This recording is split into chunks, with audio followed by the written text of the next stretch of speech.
So 4,668 steps is just not acceptable. And this is why I decided I was gonna jump in and do the 10,000 steps challenge that Chalene Johnson talks about a lot.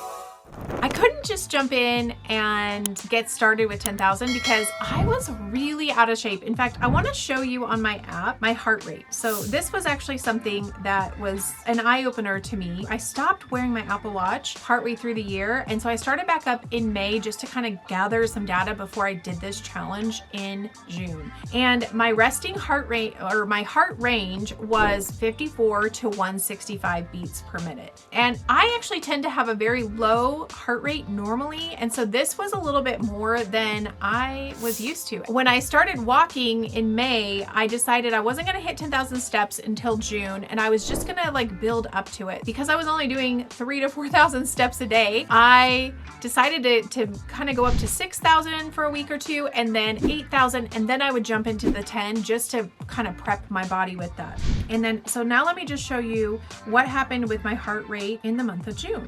From June 1st to the 30th, my heart rate in general, the range went from 54 to 158. Now, the crazy thing about that is I was actually doing faster miles than I was before, and I was doing a lot of hills. I actually increased the amount of hills that I was doing because I was feeling so good during this walk challenge. So I love it that my heart rate went down even though I was working out harder than I had in years. That was huge. Now the next thing that I want to show you is my sleep. Let's go into before. So my average sleep was 7 hours and 20 minutes. And then if we go to June, so my sleep average time went up from 7 hours 20 minutes to 7 hours 26 minutes, so 6 more minutes. But here's what I noticed: I was sleeping so much more peacefully.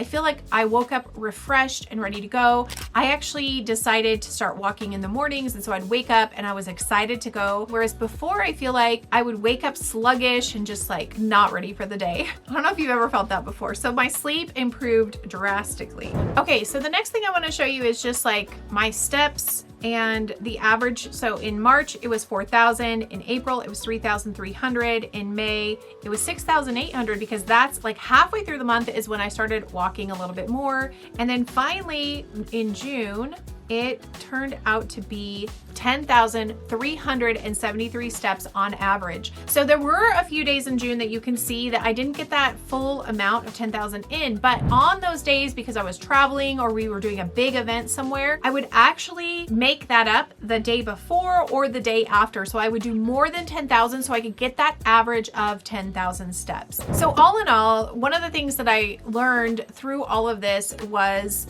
this 10,000 step challenge can literally like change your life. I feel like I'm a whole different human. One of the things I noticed was my lungs hurt really bad when I first got started, and I was breathing really heavily. They were tight, and now my mile has gotten faster. So when I started, I was doing about a 22 minute mile. Now we're between 17 and 18 minutes, and my lungs don't hurt at all. I feel like if my shins weren't hurting, because I've had a little bit of issues with shin splints. Occasionally it's when I'm pushing it and I'm going a little too fast, I would be able to even push it even more. I want to share just a few things I've learned in this 10,000 step challenge, and then at the very end I'll kind of give you a few of my metrics that I have found with my weight and just inches and things like that. The first thing is, for me, it was very important to build up to the 10,000. So if you're doing less than 5,000 steps a day, going from that to 10,000 is going to exhaust you. And for me, because I'm a stroke survivor, anytime I push my body, a lot of times my body and my brain shut down. And so I knew I had to build up to it. And the cool thing is I know once I do build up to it, that I'm totally fine with it. And so once I hit that 10,000, I was so happy. And yes, I was tired, but I was so thankful I took a couple weeks to build to that. So that's number one.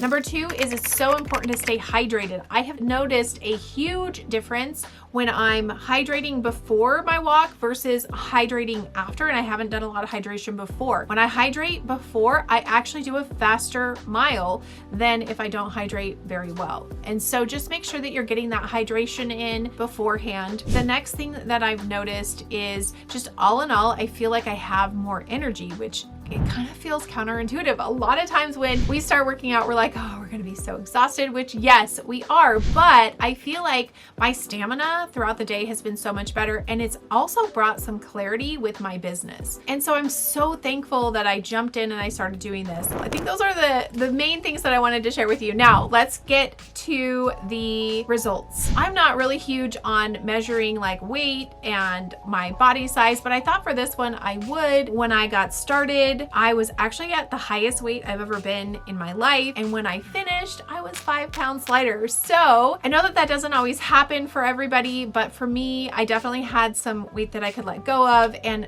hopefully over the next 4 to 6 months, we'll see more weight drop off, because I need to release about 50 pounds to get into my healthy, normal range. And the reason why, like I said, like I actually hate this conversation about weight.